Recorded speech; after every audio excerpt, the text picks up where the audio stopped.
Zafimbelo mimiany anao zay,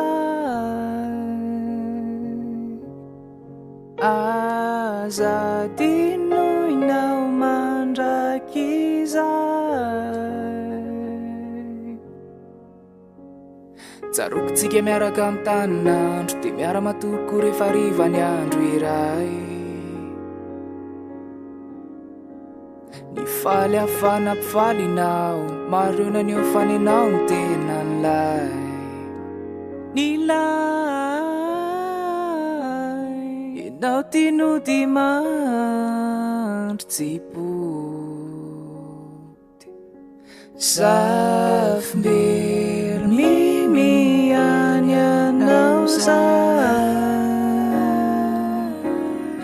azady noho inao mandraky zay. Malaelo any aho rehefa tsy hitako ianao. Malaelo any aho nefa mo tsy hitako ny atao.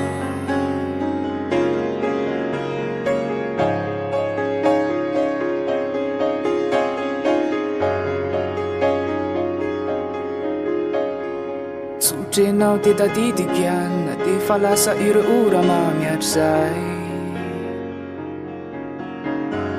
Aleo mipijery mehatsika, tsy hay ny matsiny tsara vita ny ainanay. Anay enao tsy sasa miandry, mitsena rehefa mody. Enao tinody mandry tsipody. Zafimbelo mimiany anao zay, azady noho inao mandraky zay. Malaelo any aho rehefa tsy hitako ianao.